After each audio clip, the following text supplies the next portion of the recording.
అందరికీ నమస్కారం. తెలుగు స్టోరీస్ లైబ్రరీకి మీ అందరికీ స్వాగతం. ఇప్పుడు మనం వినబోయే సీరియల్ చదువుకున్న కమల 3వ భాగం. రచన రంగనాయకమ్మ గారు. మరి 3వ భాగంలోకి వెళ్దామా? కమల చెప్పిందంతా విస్మయంగా విన్నాడు మధుమూర్తి.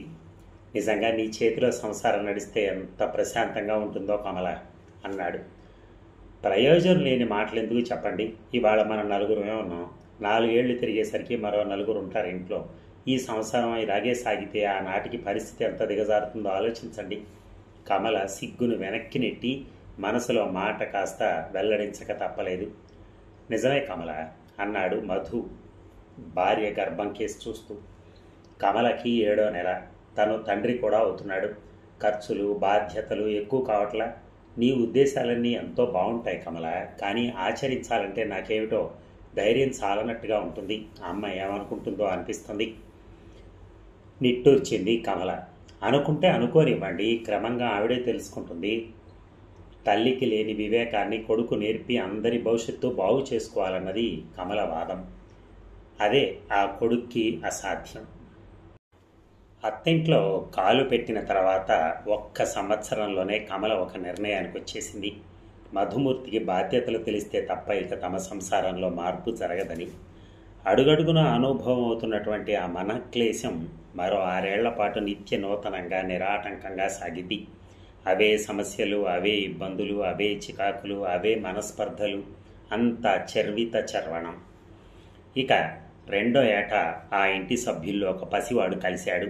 అంతా తల్లిలా తెల్లని రంగు, చక్కని రూపం. అలాంటి బిడ్డను కన్న తల్లిదండ్రుల ఆనందం కమల మధుమూర్తి బాగా అనుభవించారు. మనవాణ్ణి చూడటానికి వియ్యాల వారింటికి వెళ్ళిన శేషమ్మ పసివాణ్ణి వెంకట్రావుడు అంటూ పిలవనే పిలిచింది.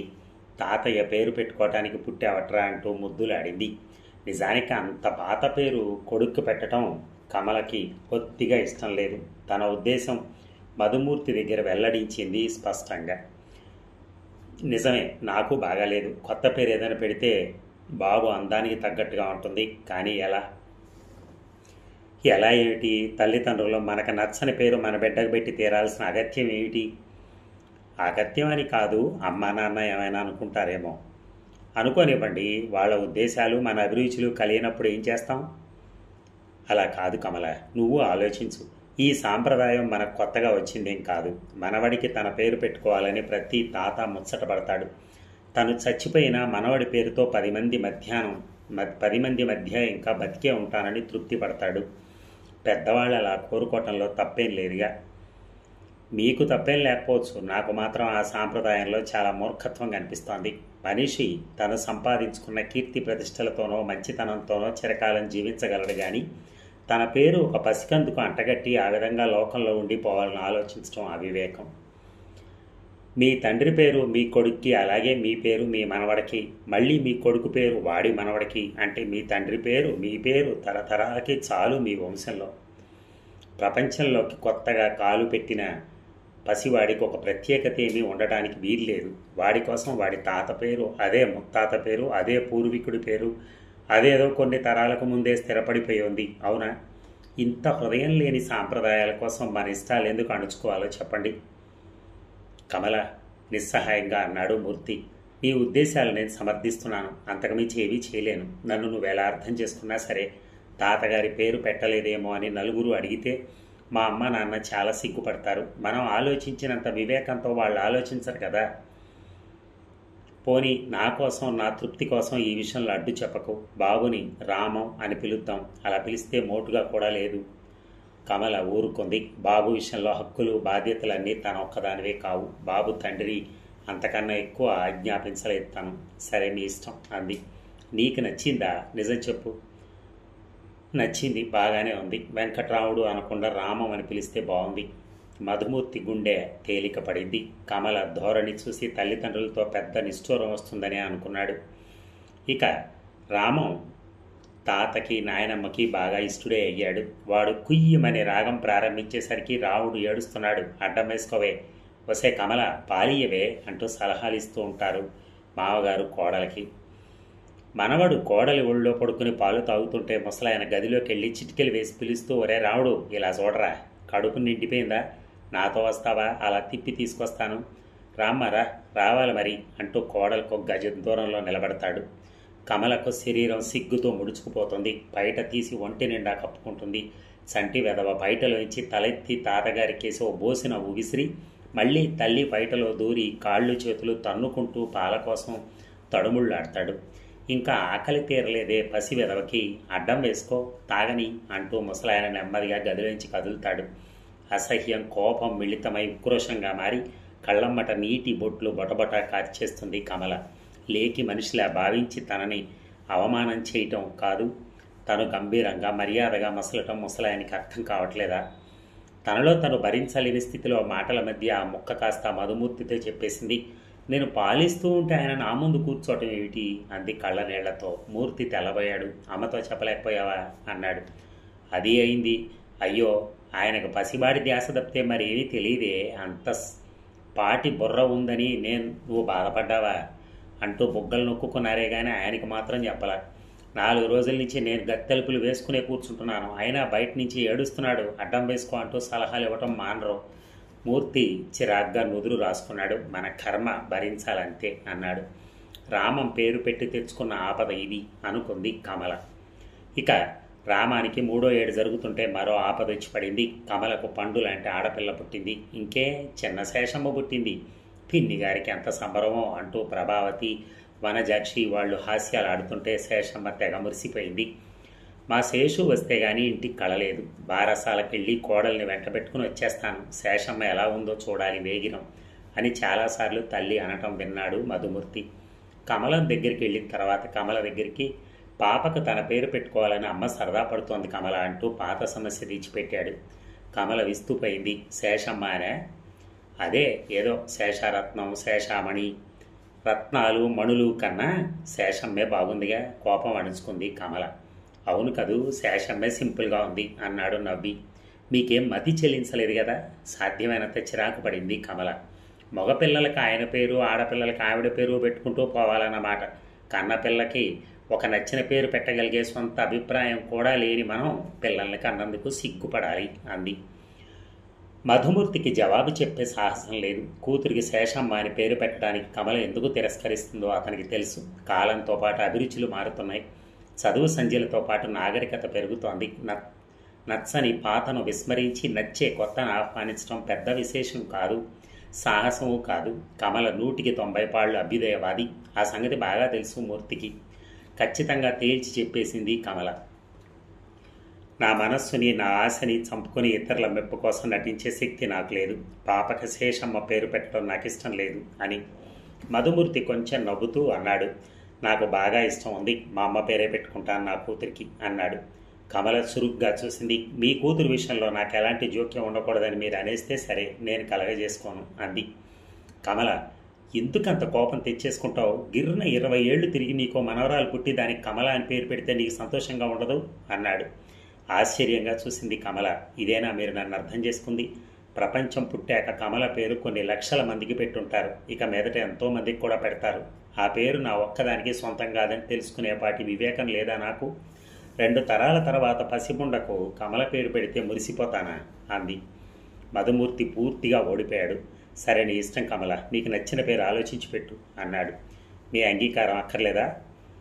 నీకు నచ్చితే నాకు నచ్చి తీరుతుంది, ఆ భయం నాకేం లేదు మనస్ఫూర్తిగానే ఒప్పుకున్నాడు మధుమూర్తి. బారసాల అంటూ క్లుప్తంగా చేయించిన తతంగంలో ప్రేమ అంటూ కూతురు పేరు నిర్ణయించింది కమల. శేషమ్మ ముందు తెల్లబోయింది. తర్వాత తేళ్లు జిరులో పాకుతున్న దానిలాగా చిరమరలాడింది. ఏమిట్రా మూర్తి యాగాయిత్యం? గుడ్లను ఇరుక్కుకుంటూ అంది. మూర్తి పేపర్లో తలదూర్చుకున్నాడు. ఏమో, వాళ్ళ అమ్మ పాత పేర్లు బాగుండవని కొత్త పేరు పెట్టుకుంటానంది. అది అంటే నువ్వు ఊరుకున్నావా? అంతేనా? ఇక పెద్ద చిన్న లేదా, ముద్దు ముచ్చట లేదా అంటూ ఏడుపు మొహం పెట్టింది శేషమ్మ. ముద్దు ముచ్చట జరగాల్సింది మీకా మీ మనవరాలక అనేద్దాం అనుకుంటూనే నిగ్రహించుకుంది కమల. నెలలోపునే పిల్లనెత్తుకుని భర్త వెంట అత్తారింటికి వచ్చేసింది కమల. పిల్లని చుట్టానికి వచ్చిన అమ్మలక్కలు, ముఖ్యంగా శేషమ్మ శ్రేయోభిలాషులు అదేమిటి మనవరాలకి మీ పేరు పెట్టుకోలేదేం పిన్ని గారు అంటం మొదలెట్టారు. అయ్యో, ఇంట పుట్టిన పిల్లలకి పెద్దవాళ్ళు పేరు పెట్టుకోరు, ఇదేం పూర్వం నుంచి వస్తున్న ఆచారమా ఏమన్నా అంటూ ఒక్కొమ్ముడిగా సానుభూతి కురిపించేసి అసలే కుళ్ళిపోతున్న శేషమ్మని కళ్ళు దాగిన కోతిలాగా చేసేశారు. అంతా సర్దుమణిగాక శేషమ్మ పొయ్యి ముందు కూర్చుని ముక్కు ఎగబీలుస్తూ, నా మురిపెం మొక్కలైందిలే, 10 మందిలోనూ ఎంత తలవంపు అయినా ఇంతోటి శేషమ్మ పేరే లాభానికి వస్తుంది. శేషమ్మకి నగలున్నాయా, నాణ్యాలున్నాయా, ఆస్తులున్నాయా, పాస్తులున్నాయా, కట్టుకున్న మొగుడు నన్ను గొప్పగా చూశాడా, చేశాడా, కన్న కొడుకు నన్ను గొప్ప చేశాడా అంటూ ఎక్కడో మొదలెట్టి ఎక్కడెక్కడికో మెలికలు తిప్పి ఎక్కడికో అంతం చేసి నీరసపడిపోయి ఊరుకుంది. ఆ రాత్రి 10 గంటల వేళ వరకు మధుమూర్తి ఇంటికి రాలేదు.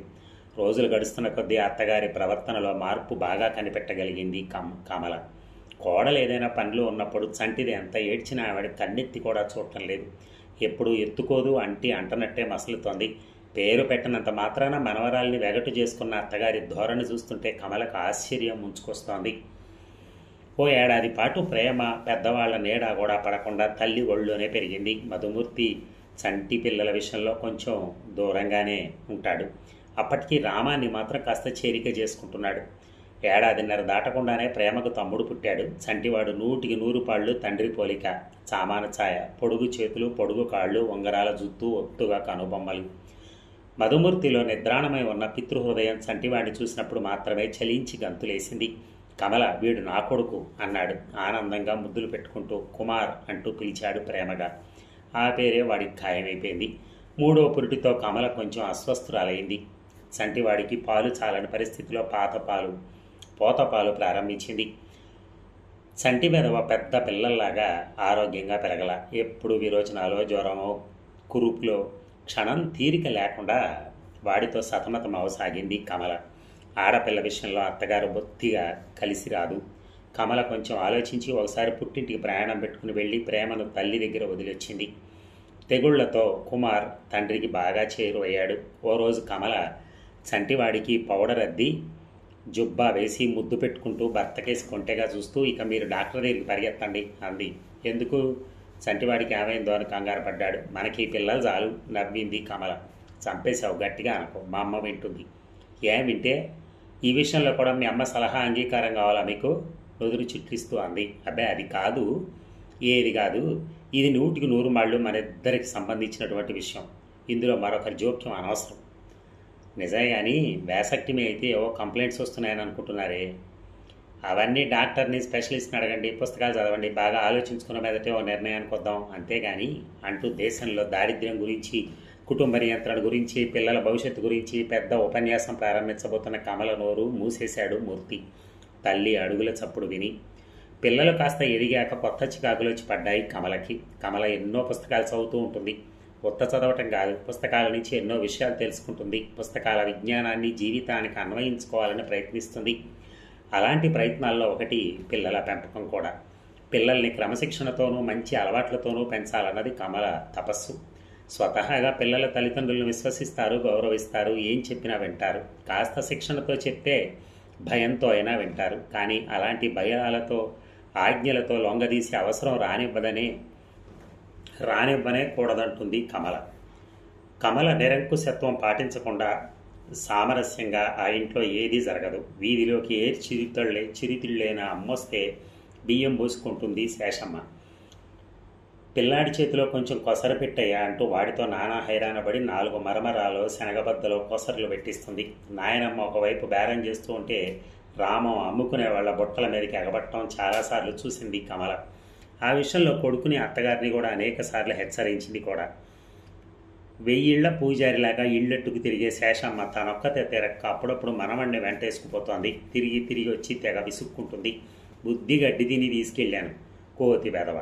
వాళ్ళ కుర్చీలు, మంచాలు తొక్కటం, రేడియో తిప్పటం, పెన్ను తీసి బరకటం, పుస్తకాలు చించటం, ఎన్ని చేయాలో అన్నీ చేశాడు అంటుంది. నిజానికి ఎప్పుడైనా రామన్ తల్లితో వెళ్తే గీచిన గీటు దాటకుండా నుంచుంటాడు. నాయనమ్మతో వెళ్ళినప్పుడే భాగవతం చేస్తాడు. ఓసారి రామం ఇంటికి వస్తూ ఎవరిదో చందనం బొమ్మ తీసుకొచ్చాడు. కమల అడగకుండానే శేషమ్మ సంజేషి చెప్పింది. అది పట్టుకుని వదలనని పేచీ పెట్టాడే, పోనీలే తర్వాత పంపిస్తా అని చెప్పి తెచ్చుకోమన్నాను అంది. కమలకు పుట్టెడు కోపం వచ్చింది. వాడిని అదిలించగలిగే శక్తి లేదు మీకు, ఎక్కడికి తీసుకెళ్లొద్దని 1,00,000 సార్లు చెప్పాను. పిల్లలకు మంచి అలవాట్లు రావాలంటే ఇంట్లో పెద్దవాళ్లంతా ఒక మాట మీద ఉండాలి అంటూ కొడుకు చేతిలో బొమ్మ ఓడలాగుతుంది. పరాయి వాళ్ళ వస్తువులు ఇంటికి తీసుకురావడం ఏమిటంటూ కొడుకును కళ్ళెర్ర చేసి నాయనమ్మ తెచ్చుకోమంది అన్నాడు రామం. ఓరి కోతి వెదవ, నువ్వు చేత్తో పట్టుకుని గునుస్తుంటే పోనీ తెచ్చుకోమన్నాను. శేషమ్మ విరుచుకుపడింది. ఏ పని చేయాలో ఏ పని చేయకూడదో తెలిసే వయసు కాదు వాడిది. తెలిసిన వాళ్ళం మనం ఖచ్చితంగా చెప్పాలి. ఆ బొమ్మ తేవటానికి వీలు లేదని మీరంటే వాడు ఎలా తేగలడు? వద్దమ్మా, వాళ్ళ బొమ్మ వాళ్ళకి ఇచ్చేయి అని చెప్పారా? చివరికి తప్పంతా నా మీదకేగా తోస్తావు అంటూ జగడానికి దిగింది శేషమ్మ. నువ్వేసారి ఆవిడతో ఇల్లెట్టుకు తిరిగితే ఊరుకోనంటూ వార్నింగ్ ఇచ్చి కొడుకును భయపెట్టింది కమల. ముసలాయన కాఫీ తాగినా, మజ్జిగ తాగినా, ఆఖరికి మంచినీళ్ళు తాగినా గ్లాసులో కాసింది మిగిల్చారే రావుడు ఇందా అంటూ మనవడికి అందిస్తూ ఉంటాడు. కంగును దగ్గుతూ ఉన్నప్పుడు కూడా ఇవ్వటం మానడు. చిన్నపిల్లాడు, అప్పుడు ఏదో అయింది. పిల్లలు పెద్దవాళ్ళు అవుతున్న కొద్దీ ఎంగిళ్ళు తింటాం మాన్పించేయాలి అందొకసారి కమల. శేషమ్మ బుగ్గలు నొక్కుంటూ, తాతకి మనవాడికి ఎంగిలేమిటే చోద్యం, గిట్టకపోతే ఎన్నైనంటావు అంది. అత్తగారి నిష్ఠూరాలకేం జడవలేదు కమల. చాటుగా రామానికి చాలా విధాలు చెప్పి చూసింది. తల్లి చెప్పిన గుణపాఠం అంతా మరిచిపోయి తీరా తాతగారు అందించే ఎంగిలి కాఫీ చుక్కల కోసం ఎగబడే కొడుకును చూస్తే మాత్రం కమలకు కోపం వస్తుంది. అంతా ఒక్క మాట మీద ఉండి, నువ్వు ఎంగిలి తాకూడదు బాబు అని తాతగారు కూడా అంటే రామం ఏనాడో ఆ మంచి అలవాటు వంట పట్టించుకునేవాడు కదా. ఓ రోజు వాడు హఠాత్తుగా తాతగారు అందించిన ఎంగిలి మజ్జిగ వాకిట్లో పారబోసి నవ్వటం మొదలెట్టాడు. ఎంగిలి తాగితే జబ్బు చేస్తుంది, మా మాస్టర్ చెప్పారు తాతయ్య, నువ్వు దగ్గుతూ తాగి నాకు ఎంగిలిచ్చావు కదూ చి అంటూ మొహం చిట్లించుకున్నాడు. కమల సంభ్రమంగా చూసింది. తను చెప్పి నమ్మించలేని విషయం బళ్ళో మాస్టర్ చెప్తే నమ్మి ఆచరించాడు రామం. చూసావా, ఎలాగో వాడికి నూరిపోసింది, లేకపోతే చిన్న వెదవికి ఎంగిలి సంగతి ఏం తెలుస్తుంది అంటున్న మామగారి మాటలు విని కూడా పట్టించుకోకుండా కమల గబగబా రామం మాస్టర్కో చీటీ రాసింది. మా రామం మీ శిక్షణ వల్ల చాలా మంచి అలవాట్లు నేర్చుకున్నాడు మాస్టారు. మా వాడికి మీరు గురువుగా ఉన్నారన్న ధైర్యంతో ఇక నేను వాడి విషయంలో నిశ్చింతగా ఉండొచ్చు అనుకుంటున్నాను అంటూ తన కృతజ్ఞతలు తెలుపుకుంది. చీటికి మాటికి మనవడికి చిల్లర డబ్బులు ఇస్తూ ఉంటాడు ముసలాయన. అలా ఇవ్వకూడదని కోడలు చెప్పింది కాబట్టి ఆయన ఇవ్వటం మానేడు. రామం ఎన్నోసార్లు డబ్బులు పెట్టి నానా గడ్డి గొనుక్కు తిన్న ఉదంతాలు కమలకు తెలియవు. మనవడు తల్లి మాట విని తల్లికి చేరికైపోతాడేమో అన్నదే ముసలాయన బెంగ. ఓ రోజు మధ్యాహ్నం వేళ అనసూయ 2 ఏళ్ల కూతుర్ని వెంటబెట్టుకుని వచ్చింది కాలక్షేపానికి. మాటల మధ్య శేషమ్మ మనవడికి అనసూయ కూతుర్ని చూపిస్తూ, దాన్ని పెళ్లి చేసుకుంటావట్రా, ఎంచక్క బొద్దుగా ఉంది అంటూ అడగడం మొదలెట్టింది. రామం పెళ్ళంటే ఏమిటో తెలిసిపోయిన వాళ్ళ సిగ్గుతో వెలికలు తిరిగిపోయాడు. ఎవరింటికి తీసుకెళ్ళినా ఏ ఆడపిల్ల కనిపించినా ఆఖరికి సినిమా బొమ్మలు చూపించి కూడా దీన్ని పెళ్ళాడతావట్రా, దాన్ని పెళ్ళాడతావట్రా అని నాయనమ్మ అడగటం, రామం సిగ్గుపడిపోవటం పరిపాటైపోయింది. ఎందుకురా అలా సిగ్గుపడిపోతావు, నీ పెళ్ళం ఏ సిగ్గు లేకుండా ఎలా కూర్చుందో చూడు, ఎంచక్క మీ అత్తగారు 10,000 రూపాయలు కట్నం ఇస్తుంది, మోటార్ సైకిల్ కొనిపెడుతుంది, వాచి రేడియో సరే ఎక్కడి నుంచో ఎక్కడో అక్కడ మంచి ఉద్యోగం కూడా ఇప్పిస్తుంది, మీ మామగారు అన్నీ తెలిసిన వాళ్లే అంటూ శేషమ్మ సాగిస్తున్న ధోరణికి అనసూయ నవ్వటం కమలకు చెడ్డ అసహ్యం కలిగింది. రామం ఇట్రా అంటూ కొడుకును తన దగ్గరికి పిలిచింది. ఆ పాప నీకు చెల్లి అవుతుంది తెలుసా, పెళ్ళాం అనకూడదు, వెళ్ళు చెల్లి అని పిలు, చక్కగా ఆడుకోండి అంటూ అనునయంగా చెప్పింది. అనసూయకు మహా అవమానం జరిగిపోయింది. మొహం ముడుచుకుని వచ్చి రాని నవ్వు నవ్వుతూ, నీకు అంత ఇష్టం ఎందుకులే కమల, పిన్నిగారు ఏదో హాస్యానికి అన్నారు, అప్పుడే నీ కొడుక్కి నా కూతుర్ని అంటగట్టబోయానా, అది బతికి పట్టట్టాలి కానీ దానికి ఆ మాత్రం మొగుడు రాపోడు అనేసింది హాస్య ధోరణిలోనే. కమల తెల్లబోయింది. అదేమిటి అనసూయ, నువ్వు అంత కష్టపెట్టుకుని మాట్లాడుతున్నావేమిటి? అత్తయ్య అస్తమానం మా వాడికి పెళ్ళిళ్ళ కబుర్లు పెళ్ళాల కబుర్లు చెప్తూ ఉంటారు. ఈ వయసులో వాడికి ఆడపిల్ల కంటపడేసరికి అది పెళ్లి చేసుకోవడానికి పనికొస్తుందని అనిపించవచ్చా? కట్నాలు, కానుకలు, హోదాలు, ఉద్యోగాలు అంటూ ఇంత పసితనం నుంచే వాళ్ళ బుర్రలకెక్కిస్తే వాళ్ళకి ఇక నీతి నిజాయితీలు ఎలా పడతాయి? అయాచితంగా ఎవరైనా ఇచ్చే వాటిని పోగు చేసుకోవాలన్న మనస్తత్వం పెంచుకుంటారు. కష్టపడి సంపాదించుకోగలనన్న ఆత్మవిశ్వాసం ఉండనే ఉండదు. ఈ మాటలన్నీ మా అత్తయ్యతో అంటూనే ఉంటాను, కావాలంటే అడిగి చూడు, అంతేగాని నీ కూతుర్ని నా కొడుకు చేసుకోవడానికి నాకు ఇష్టం ఏమిటి మధ్యలో? వాళ్ళకి ఆ వయసులు రావాలి, దానికి నచ్చాలి, వాడికి నచ్చాలి, ఇప్పుడు మనం వాళ్ళ పెళ్లి గురించి దెబ్బలాడుకోవటం ఏమిటి అంటూ నవ్వింది కమల. ఆ మాటలన్నీ అనసూయమ్మకు నమ్మదగినవిగా తోచలేదు. మన వాళ్ళు చిన్నప్పుడు ఎన్నెన్నో అనుకునేవాళ్ళు, మనం పాడైపోయామా అంటూ రాగం తీసింది మహా బాగుపడిపోయింది దానిలాగా. కమల ఊరుకుంది, మాటలు పెంచలేదు. సాయంత్రం అన్నాల వేళ రామం పేచీ పెట్టాడు, అప్పడం కావాలని. ఇంట్లో అప్పడాలు లేవురా అంది కమల. నాకు అప్పడం కావాలి, లేకపోతే అన్నం తిన్నాం అన్నాడు. కమలకు నవ్వొచ్చింది. బాగుంది నీ పేచీ, మేమంతా తింటల్లా, నువ్వు అలాగే తినాలి, కానీ లేని వస్తువు తెమ్మంటే ఇప్పటికిప్పుడు ఎలా వస్తుంది అంది. పోనీ నేను అలా శెట్టి దుకాణం మీదకి వెళ్ళి తెస్తా, వేయించి ఇద్దు గాని వాడికి అప్పుడే భోజనం పెట్టకు అంటూ లేచాడు తాతగారు. 10 రోజుల కిందట పిల్ల కోసం ఏదో మందు కావాలంటే ఓ పూట దాకా బయటకు వెళ్ళిన తాతగారు ఇప్పుడు మనవడికి అప్పడం కోసం రాత్రిపూట బయలుదేరాడు. కమల వారించింది. మీ వరస ఇంకా బాగుంది, వాడెంత అంటే అంతేనా, ఇవాళ అప్పడం అడిగాడు, రేపు అర్ధరాత్రి లేచి కూర్చుని మరేదో అడుగుతాడు, అన్నీ తెచ్చిస్తామా, మీరు వెళ్ళటానికి వీల్లేదు అంది గట్టిగా. ఏదో చంటి వెధవ అడిగాడు అని కొనుక్కున్నాడు తాతగారు. కమల రామానికి నచ్చజెప్పి అప్పడం లేని పప్పుచారుతో అన్నం తినిపించింది. ఇక ప్రేమ 2 ఏళ్ల పాటు అమ్మమ్మ గారింట్లోనే ఉండిపోయింది. కమల తల్లిదండ్రులు సొంత బిడ్డల విషయంలో ఎన్ని పద్ధతులు పాటించి పెంచినా మనవరాల విషయం వచ్చేసరికి ఏమాత్రం ఏ నిబంధనలు విధించలేని పరిస్థితికి వచ్చారు.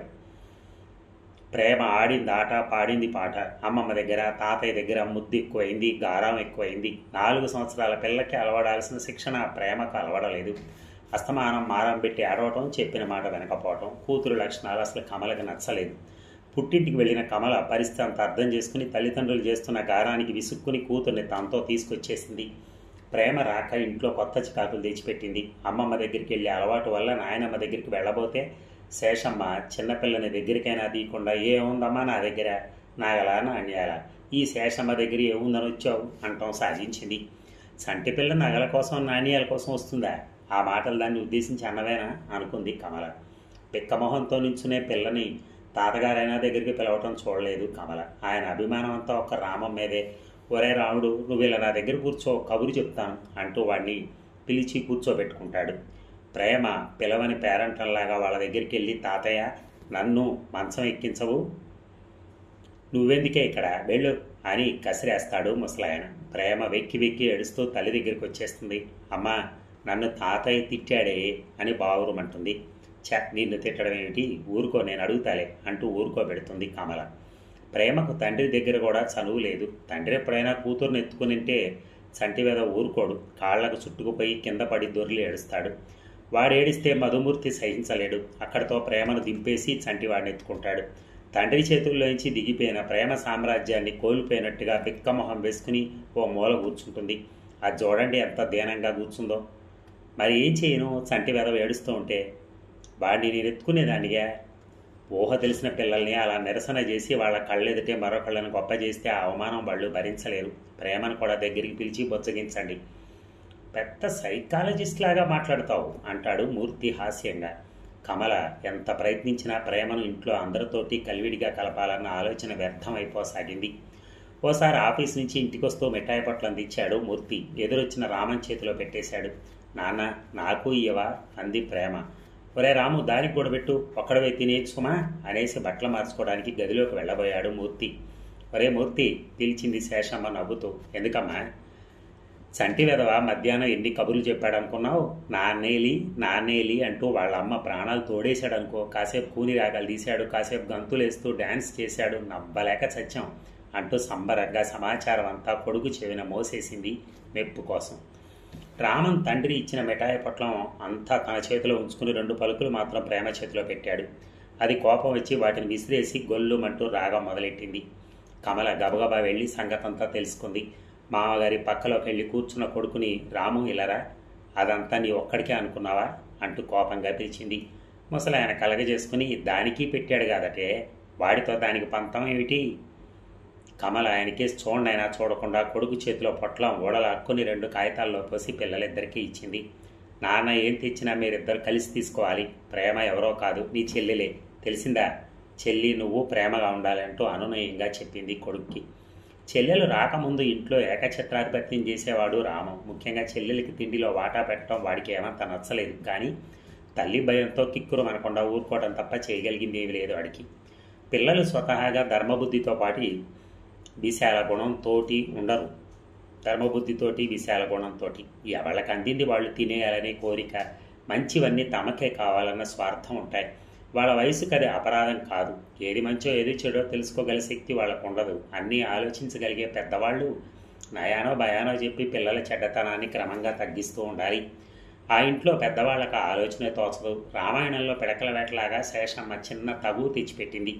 మామగారి పేరు పెట్టి పిల్లాడిని ఒరే అరే అని పిలుస్తావే, అలా కూడదని నేను చెప్తున్నాను కాను. అంత మాత్రం మన్నన లేని భాగ్యానికి పెద్ద ఆయన పేరు పెట్టుకోవడం దీనికి అంటూ పాత పాయింట్ ఎత్తింది. శేషమ్మ చాలాసార్లు ఆ విషయంలో కోడల్ని విమర్శిస్తూ గొణుక్కుంటూనే. అత్తగారు అలా నిలదీసి అడిగేసరికి కమల ఊరుకోవాలా. పేరు పెట్టడానికి పిలవడానికి సంబంధం ఏమిటి? నా కన్న బిడ్డని నేను మన్నించుకోవాల్సిన కర్మ ఏమిటి? పరాయి అమ్మ కన్నదాన్నే మీరంతా అసే ఓసే అంటుంటే లేని తప్పు నా పిల్లాన్ని నేను పిలుచుకుంటే నేనా మీకు దొరికింది? అయినా వాడి పేరు మీ భర్త గారి పేరేగా, మీరు ఏమాత్రం మన్నిస్తున్నారో నాకు తెలీదా అని 4 ముక్కలు అడిగేసింది. మధుమూర్తి తనకేం పట్టనట్టు పేపర్లో మొహం దూర్చేసుకున్నాడు. కమల చెప్పిన జవాబుకి నిజంగా లోపల నవ్వుకున్నాడు కూడా. ఓసారి రామం బళ్ళోంచి వస్తూనే 3 చక్రాల సైకిల్ మీద ప్రేమ కూర్చుని ఉండడం చూసి చేతిలో పలక కాస్త విసిరేసి సైకిల్ మీద నుంచి ప్రేమను తోసేసి సైకిల్ని తన స్వాధీనం చేసుకున్నాడు. కింద పడ్డ ప్రేమ బావురుమని ఏడుస్తూ లేచి నుంచుంది. కమల గబగబా వచ్చింది. రామన్ దురుస్తనానికి ఎంత కోపం వచ్చినా అణుచుకుంటూ, ఎందుకు దాన్ని అలా తోసేశావు అంది. రామన్ తొణకలేదు. నా సైకిల్ మీద ఎందుకు ఎక్కిందేమిటి అన్నాడు. మా బాగా అడిగావురా అంటూ ముసలాయన పళ్ళికిలించి నవ్వటం సాగించాడు. కమలకు ఒళ్ళు మండింది. కొడుకుకే తీక్షణంగా చూస్తూ అంది, పిచ్చి పిచ్చి వేషాలేకు, నీకే అర్థమవుతుంది కదా అని ఊరుకుంటున్నాను. నీ ఆగడం శృతి మించి రాగాన పడుతోంది. సైకిల్ మీద కూర్చోబెట్టుకుని చెల్లిని ఆడించాల్సింది పోయి దాన్ని కింద పడేలా తోసేస్తావా వేద్దావా అంటూ కేకలేసింది. వాడేం చేయలేదే, నీకు భయపడాలా అంటున్నాడు కానీ అదే దిగబోయి పడింది, పైగా ఏడుస్తోంది అంటూ మనవాడికి సపోర్ట్ పలికాడు ముసలాయన. కమలకు అసహ్యం వేసింది. వాడు ఒప్పుకుంటూనే ఉన్నాడు, మీ అబద్ధం సాక్ష్యం ఎందుకు అంది మొహం చిట్లించుకుంటూ. అయినా మొగరాయిళ్లాగా దానికి సైకిల్ మీద ఆటలేమిటి అంటూ అందుకుంది శేషమ్మ. కమల ఆశ్చర్యపడింది. చిన్నపిల్లలకు మొగేమిటి ఆడేమిటి? పిల్లల్ని కలిసి మెలిసి ఆడుకోమని చెప్పాలి కానీ పెద్దవాళ్లే కజ్జాలు పెడుతుంటే వాళ్ళు ఏం బాగుపడతారు? అన్నా చెల్లెళ్ళు అన్న అభిమానాలు ఏమన్నా వాళ్ళకు ఉంటాయా అసలు అంది. ఏమోనమ్మా, ఈ చోద్యాలన్నీ మాకు తెలియవు. తెలియకపోతే తెలియనట్టు ఉండండి అనేసి వెళ్ళిపోయింది కమల. వెళ్తూ తాతగారి సపోర్ట్తో మొరాయించి నుంచున్న కొడుకు వైఖరి గమనించి మరీ వెళ్ళింది. కమల మనస్సు చాలా చిరాకైపోయింది. తన ప్రయత్నాలన్నీ వ్యర్థమైపోతూ ఉంటే ఈ అన్నా చెల్లెల్ని ఎలా కలపగలదు? పిల్లల్లో ఎంత చెడ్డతనం ఉంటుందో అంత మంచితనం కూడా ఉంటుంది. పెద్దవాళ్ళు ఆ మంచితనాన్ని ప్రోత్సహించి వాళ్ళల్లో వాళ్ళకి సామరస్యం కలిగించాలి.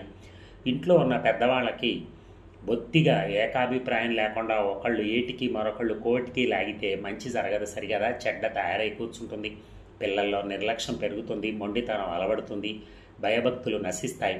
నిరంకుశంగా ప్రవర్తించాలని విశ్వ ప్రయత్నాలు చేస్తారు. సరిగ్గా కమల ఎదుర్కొంటున్న సమస్య అదే. రామం ప్రేమల మధ్య స్నేహం పొందేలా చేయటంలో అత్తామామల సహకారం బొత్తిగా కొరవడింది. ఓసారి మధుమూర్తి కుమారుని కాసేపు ఎత్తుకు తిరిగి పేపర్ చదువుకోవాలని వాడిని కింద కూర్చోబెట్టాడు.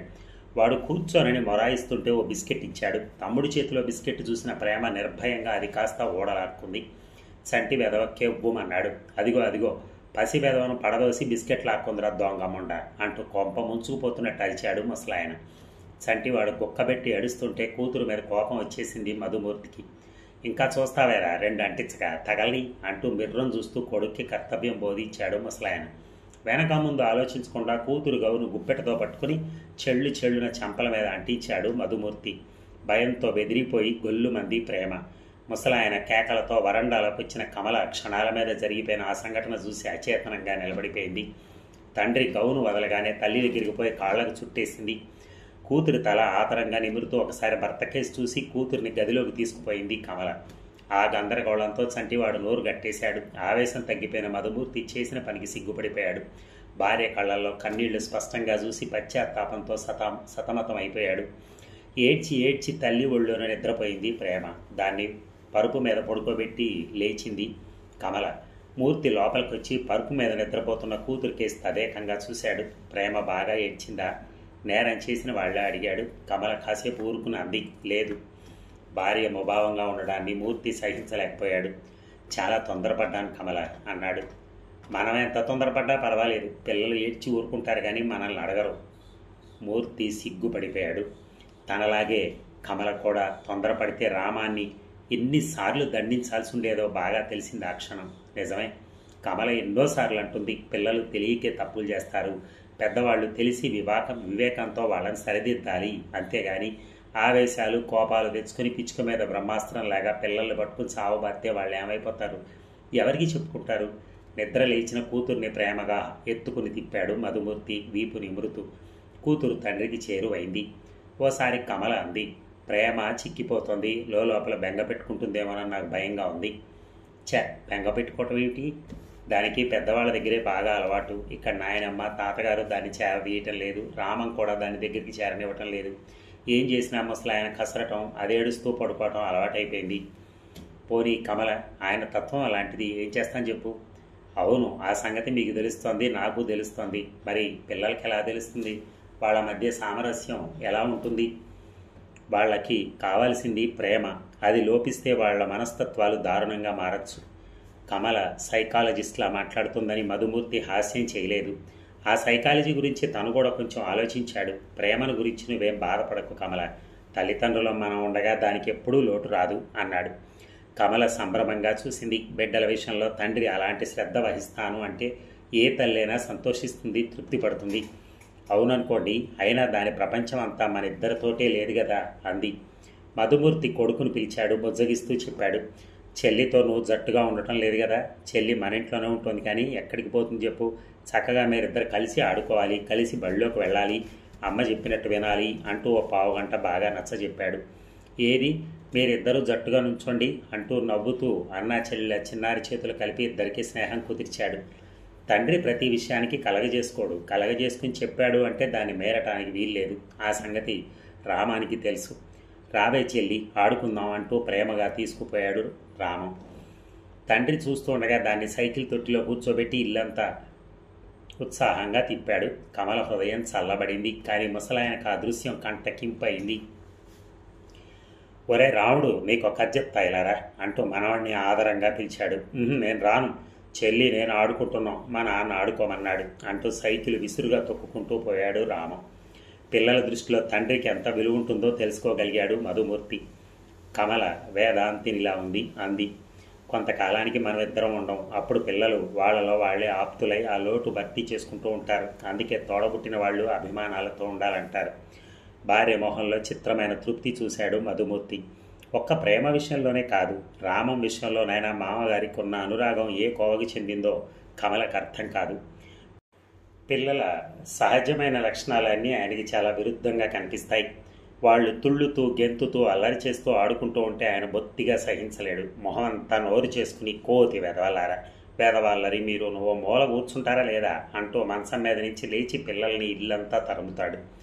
అందిన వాళ్ళని ఒక్కొక్క చరుపు చరుస్తాడు. అక్కడితో వాళ్ళ ఉత్సాహం నీరు గారిపోయి గొల్లుమని ఏడుస్తుంటే కమల కలగజేసుకోక తప్పదు. పిల్లలు ఆడుకుంటూ ఉంటే మీకెందుకు ఆ కోపం అంటుంది. కోపం ఏమిటి? చెవులు గళ్ళు పడేలా అరుస్తుంటే ఎంతకని భరించడం? నిక్షేపంలో మూల కూర్చోరాదు? పిల్లలు మూల కూర్చుంటే పెద్దవాళ్ళు ఆడుకునేది ఏమిటా మెదవాట? కోతుల్లాగా ఎంతటమేనా? గంతు లేకుండా కిక్కురు మనకుండా ఇంకెలా ఆడుకుంటారు? మన పిల్లలు మన ఇంట్లో ఆడుకోకపోతే ఎక్కడికి పోతారు? పోనీ మీరే నిద్ర అయినా పోతున్నప్పుడు అల్లరి చేయొద్దన్నా బాగుంటుంది, కానీ నిత్యం 24 గంటలు వాళ్ళని బుద్ధిగా కూర్చోమంటే ఏమైపోతారు? కేకలు వేయకుండా రా అని చెప్పాను. అంత మాత్రానికే వాళ్ళని నేనేదో మింగేసినట్టుగా అంత గింజుకుపోతావెందుకు? వాడేం చేస్తున్నాడో చూసావా అసలు నువ్వు? తలుపుల మీదకి కిటికీల మీదకి ఎగబాగుతున్నాడు. అక్కడి నుంచి దబీమని ఉరుకుతున్నాడు. అవును, అలా గెంతులేకపోతే వాళ్ళకి తిన్నది ఎలా అరుగుతుంది? ఆరోగ్యం ఎలా బాగుంటుంది? ఎంత అల్లరి చేస్తూ ఆడుకుంటే అంత చురుగ్గా ఉత్సాహంగా ఉంటారు. ఉంటారు. అక్కడి నుంచి ఊడి కింద పడితే మా బాగా ఉంటారు. మరేం ముంచుకుపోదు, తగిలితో దెబ్బ తగులుద్ది, పడిపోతావు అంటూ మనం అరవటం కంటే ఓసారి పడిలేస్తే వాళ్ళకే తెలిసొస్తుంది. సింగినాదం తెలిసొస్తుంది. ఆఖరికి ఆడముండ కూడా వాడితో సమంగా గంతులేస్తోంది. ఏ కాలో చేయో పటక్కన విరిగితే అవుతుంది మొండ పని. ఆడముండకే కాదు, మగ వెదవకైనా కాలు చేయి విరిగితే కష్టమే. గంతులేస్తూ ఆడుకున్నంత మాత్రాన కాళ్ళు చేతులు పటక్కుమంటూ మీకు సంబరం కలిగేలా విరిగిపోవు. అలా అయితే పిల్ల వెదవలంతా పెద్ద వెదవలు కాకుండానే కుంటి వెదవలై ఉండేవాళ్ళు. కోడలి తర్కానికి అంతులేని కోపం వచ్చేసింది ముసలాయనికి. నువ్వు మాటలు నేర్చావే, నీతో నేనేం నెగ్గగలను? కట్టుకున్నవాడే నోరు మూసుకుని ఊరుకున్నాడు. నిర్ఘాంతపోయింది కమల. మామగారు పెద్ద మనిషి, కోడలతో అంత చౌకబారిగా మాట్లాడటం, అత్తగారు తనతో ఎలా దెబ్బలాడినా సహించచ్చు. కోడలు కొడుకుని అప్రయోజకుని చేసిందనా ఆయన అభిప్రాయం? కమల గదిలోకి పోవడంతో తాత్కాలికంగా దెబ్బలాట ఆగింది. కానీ పిల్లల్ని పెద్దవాళ్ళు చీటికి మాటికి కసురు కొడుతున్నంత కాలం ఇంట్లో ఏ దెబ్బలాట రేగకుండా ఎలా ఉంటుంది? అమ్మ, బఠానీలు వాడొచ్చాడు, కొనవే అమ్మ, కొనవే అంటూ ప్రేమ. అప్పటికే శేషమ్మ వండి పిలిచింది. రామ వెనకే ప్రేమ కూడా పరిగెత్తింది. ఎందుకర్రా వెదవ బఠానీలు మీరును? కట్టుకు అంటూ పళ్ళన్నీ నొప్పులు అంటూ కసురుకున్నాడు ముసలాయన. పిల్లల కోసమా నీకోసమా బఠానీలు కొంటోంది, ఎందుక అనవసరపు కేకలు అంటూ విసుక్కుంది శేషమ్మ. అవునవును, ఎవరి కోసం కొంటున్నావో అంత శ్రమపడి నాకు తెలుసు, పిల్ల బెదవెల మీద వంకెందుకు అన్నాడు ముసలాయన. వాళ్ళిద్దరి జగడం వింటూ కూర్చోకుండా అత్తగారు బియ్యం పోసే లోపల ఒక బేడా ఇచ్చి బఠానీల వాడిని పంపించేసింది కమల. ఓసారి తాతగారి పక్కలోంచి నెమ్మదిగా బ్యాటరీ లైట్ తీసుకుని ఒళ్ళో పెట్టుకుని చాటుగానే వెలిగించాడు రామం. ఆ వెలుగు కాస్త అందరికీ కనిపించేలా గోడ మీద పడింది. ప్రేమ పక్కపక్క నవ్వుతూ చప్పట్లు కొట్టింది. ఒరే కోతి బెదవ, ఆ లైట్ తీసావుట్రా, గావు కేక పెట్టాడు ముసలాయన. గబగబా వచ్చి మనవడి చేతిలో లైట్ కాస్త గుంజి లాక్కొని, రౌడీ బెదవ, ఈసారి తీసావంటే వీపు చెట్ల కొడతాను నిత్తురు చిమ్మేలాగా, డొక్కలో ఒక పోటు పొడుస్తాను, గిలగిలా తన్నుకుని కింద పడతావు. వసే ఎదవముండ, అన్నగారి ప్రతాపం చూసి ఇకిలిస్తున్నావటే, 16 పళ్ళు రాలగొడతానంటూ పిల్లల్ని తిట్లతో చిత్రవద చేస్తూ లైట్ అందకుండా పై బల్ల మీద పెట్టేశాడు. తాతయ్య, ఒక్కసారి చూపించవా, ఒక్కసారి అంటూ ఎగబాకుతున్న రామాన్ని దూరంగా తోసేశాడు. ఆ గోలంతా భరించలేక మధుమూర్తి, ఒరే రాము నువ్వేలారా అంటూ కేక పెట్టాడు. అడుగులు అడుగేసుకుంటూ పిల్లిలాగా వచ్చాడు రామ. అన్నగారికి ఏం శిక్ష పడుతుందో అన్న భయంతో ప్రేమ కూడా వచ్చి బిక్కుబిక్కుమంటూ చూస్తూ నుంచుంది. ఏమిటి రాఘవాల, ఆయన లైట్ నువ్వెందుకు ముట్టుకున్నావు అంటూ కోపంతో గద్దించాడు. చూద్దామని నాన్న. ఏం చూస్తావు, ఇంకెప్పుడు ముట్టుకోక తెలిసిందా?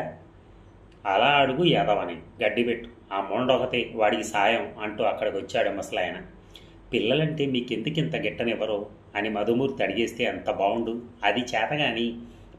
మధుమూర్తి పిల్లల్ని మరోసారి హెచ్చరించాడు. తండ్రి మాటలకి తల తాటించి ఒప్పేసుకున్నాడు రామం. కానీ కొడుకు మనస్సు కమలకు తెలుసు. ఆ బ్యాటరీ లైట్ ఎలా వెలుగుతుందో చూడాలని వాడి కోరిక. ఎన్నోసార్లు తాతగారిని అడిగాడు. ఆయన కసిరి కొట్టడంతో దొంగతనంగానైనా తీసి చూడాలని అలా ప్రయత్నించాడు. అది వీలు కాలేదు. వాడి అభిలాష ఏమిటో అర్థం చేసుకోకుండానే వార్నింగ్ ఇచ్చి ఊరుకున్నాడు మధుమూర్తి. కమల అంది, ఆ లైట్ ఒకసారి విప్పదీసి ఆ బ్యాటరీలు బల్బు గొట్టం అన్నీ చూపించేస్తే వాడి కుతూహలం ఎప్పుడో తీరిపోయేది. అది ఎలా వెలుగుతుందో, అందులో ఏ రహస్యం ఉందో తెలుసుకోవాలని వాడికి ఎన్నాళ్ళ నుంచో ఉంది. మధుమూర్తి జవాబేం చెప్పాల. నిజానికి అప్పుడే ఊహ తెలుస్తున్న పిల్లలకి ప్రపంచం అంతా ఇంద్రజాలంలా కనిపిస్తుంది. ప్రతి వస్తువు అమిత ఆశ్చర్యాన్ని కలిగిస్తుంది. అగ్గిపొల్లలు మండటం, అగరొత్తుల్లోంచి కమ్మటి పొగ రావటం, కాగితం ముక్క కాలి నల్లబడిపోవటం లాంటి సామాన్యమైన విషయాలన్నీ వాళ్లకు కుతూహలంగా కనపడతాయి. విమానం కాకిలాగే ఎగురుతుంటే ఆశ్చర్యంతో చప్పట్లు కొడతారు. అందరిలాగా రేడియో మాట్లాడుతుంటే ఆనందంగా గంతులేస్తారు. అదేమిటి, అదెందుకు అంటూ 190 ప్రశ్నలు వేస్తారు. ఆ అభిలాషే వాళ్ళ భవిష్యత్తు సౌదానికి మెట్లు పడుతుంది. ఆ అభిరుచే ఆ సౌదానికి గమ్యం ఏర్పరుస్తుంది. రామం ఇంజనీర్ అవుతాడేమో అనుకుంది కమల. బ్యాటరీ లైట్ తెచ్చి కొడుకు చూపించే ప్రయత్నం ఏమీ చేయలేదు మధుమూర్తి. నిర్లిప్తంగా ఇంటి కప్పు కేసి చూస్తూ మడత కుర్చీలో వెనక్కి వాలి పడుకున్నాడు. అంతవరకు భర్త వైఖరి గమనించని కమల కాస్త కంగారు పడింది. మధుమూర్తి బొత్తిగా డబ్బు ఇబ్బందుల్లో మతి పాడు చేసుకుంటున్నాడు. ఎటు చూసిన అప్పులు వడ్డీలు తప్పితే కనుచూపు మేరలో ఆస్తి అన్నది కనిపించడం లేదు. కమల మెడలో 2 వరుసల గొలుసు తప్ప. 2 ఏళ్ల కిందట గాజులు అమ్మనే అమ్మాడు. అప్పుడు కాస్త మెరుగైన పరిస్థితి మళ్ళీ యథాస్థితి అయింది. ముందు ఖర్చులు పెరిగే కాలం కానీ తరిగే కాలం కాదు. ఎప్పటికీ తన ఈ సంసారాన్ని సరిదిద్దగలడు. అయోమయం. అదండి మరి 3వ భాగం. మరి చివరి భాగంతో ఒక 2 గంటల్లో కలుద్దాం మీతో. Thank you.